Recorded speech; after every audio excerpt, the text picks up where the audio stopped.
Hello, and welcome everyone to the fifth episode of the All Things Money podcast. I'm your host, Dr. Kent, and today we're navigating the financial landscapes yet again, focusing particularly on our market analysis for the 10th of December, 2025. If you tuned in last week, we delved into the robust performance of the tech sector, key economic indicators, and the inevitable impacts of international geopolitical tensions. Today, however, let's turn our attention to something all investors eagerly await: the Federal Reserve's next moves. Now, as always, it's important to remind everyone listening that this discussion is meant for educational purposes. But that doesn't mean we can't equip you with the insights to make informed decisions on your own. The markets, I've observed, have been remarkably mixed as of late, with investors showing a degree of understandable caution. Everyone's in a holding pattern, waiting on the Fed's cues.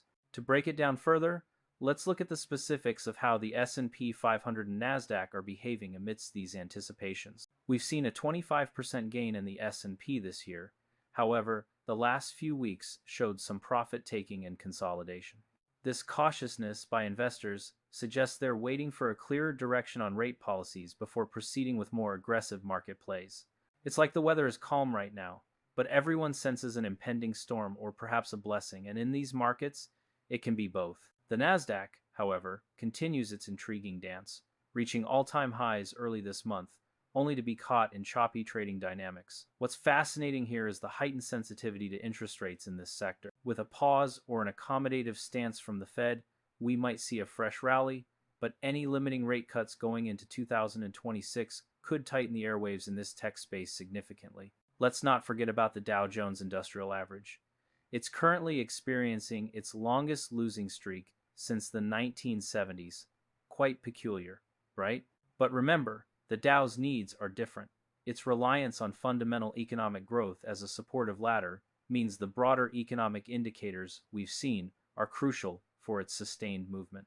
What I find interesting, and you might too as well, is how investors are preparing for what's often labeled Powell's press conference after the Fed meeting. It's almost theatrical, frankly, where a mere suggestion or tone shift could turn investment trends on a dime. For example, mere whispers of dovish tones might push the S&P and Nasdaq higher still, while hawkish whispers could derail any progress with caution. Dipping our toes into the waters of currencies, let's discuss the Australian dollar and the Swiss franc. While the AUD is experiencing a commendably strong bias riding the wave of a resilient economy fortified by solid commodities prices, the Swiss franc is quietly retreating given the risk-on sentiment that lowers its safe haven appeal. Gold, an asset class many turn to in uncertain times, has seen a cooling off after a stellar run through most of 2024.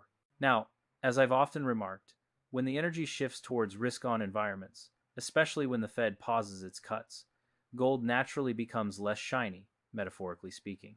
And then we have the bonds, specifically long-term ones, which have been struggling as yields continue to rise. The pressure to perform in this climate is substantial. In a scene reminiscent of numerous other economic tales, elevated yields driven by an anticipatory, cautious Fed keep the intensity dialed up.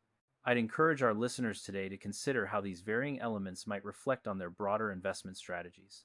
Now's a good time, despite the uncertainty, to stay grounded, avoid chasing wild hares in the market, and not panic sell when the going gets tough. This year's end, with its volatility, reminds us to protect our capital by staying disciplined and prudent in all financial decisions. As we draw to a close on today's analysis and insights, remember the Federal Reserve's decisions over the next few days will probably turn some cohorts bullish or bearish, but it's that level-headed, educated investor who's prepared with a savvy plan in hand who will ultimately weather any storm, financial or otherwise. Thanks for tuning in to All Things Money. I hope you gain as much insight and understanding from this session as I have had sharing it with you. Remember, your financial journey is personal, dynamic, and ever-evolving. Keep learning, stay informed, and continue to engage with us. Feel free to reach out with questions or comments. As always, take care and invest wisely. Until next time, this is Dr. Kent, signing off.